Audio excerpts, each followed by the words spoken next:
तिची चमचमती धार.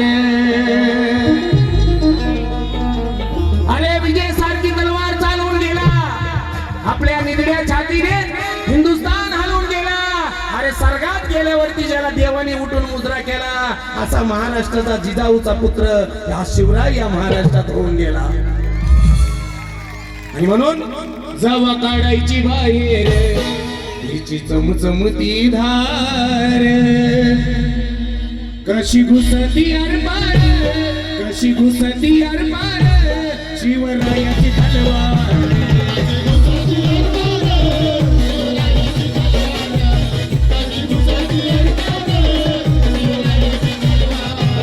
जवा काढायची बाहेर तिची चमचमती धार.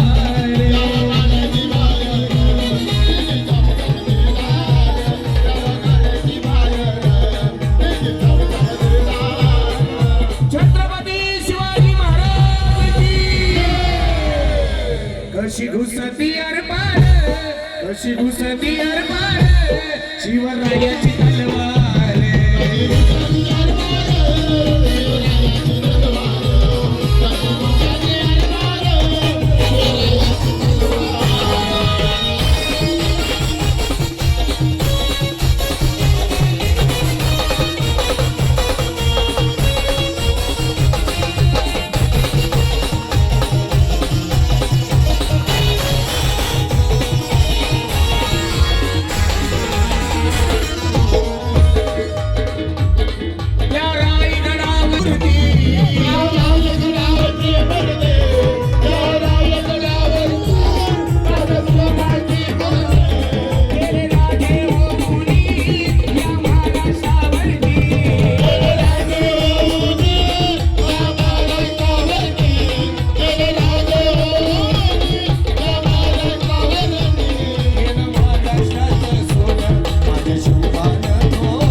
कशी घुसती अरपार, कशी घुसती अरपार शिवरायाची तलवार.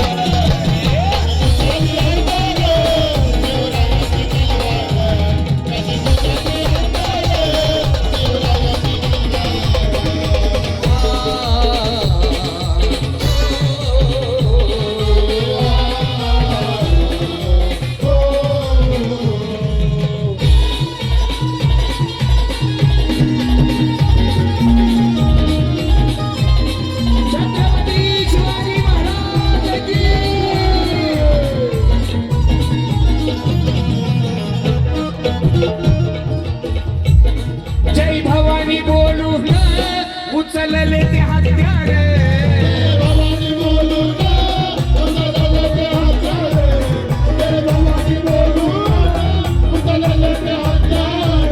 करुणी ती गर्जना महादेव हर हर.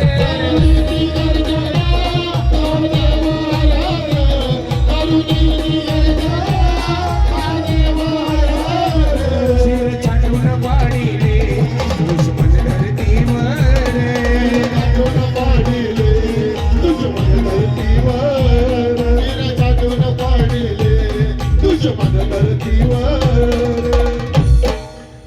आणि खरोखर छत्रपती शिवराय नसते आज या महाराष्ट्रामध्ये आपल्याला एवढं सुखाने नांदू दिलं गेलं नसतं. आणि म्हणून सांगायचं आहे की जेवढे छत्रपती शिवराय, जेवढे विश्वरत्न डॉक्टर बाबासाहेब आंबेडकर, जेवढं महात्मा ज्योतिबा फुले, जेवढं लोकशाही अण्णाभाऊ साठे, हे तर वाटेगाव सोडून चालत चालत चालत चालत काम करत करत मुंबईला आले. आणि बंधूंनो मला सांगायला अभिमान वाटेल या ठिकाणी की 1 ऑगस्टला मी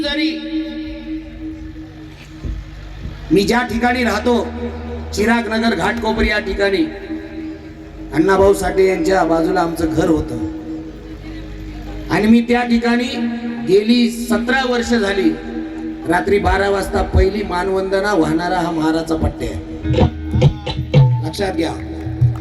ते साहित्य रत्न आहेत आणि ती जागा कोणी घेऊ शकत नाही. आणि म्हणून जिथून कादंबऱ्यांना सुरुवात झाली चिराग नगर त्या ठिकाणी घाटकोपरचं मी अपत्य आहे. आणि म्हणून आज मी थोडं का होईना एवढं कार्य करत करत त्या वडगावांमध्ये आलेलो आहे. आणि म्हणून माणसाने पैशाने नाही तर विचाराने मोठा असावं. समाजामध्ये काम करताना जातपात मनात ठेवून काम करू नये. त्यालाच खरा आदर्श गाव मानला जातो. आणि म्हणून आज हा सर्व धर्माचा कार्यक्रम आणि सर्व गीतं या ठिकाणी होत आहेत. पुढचं गीत साजन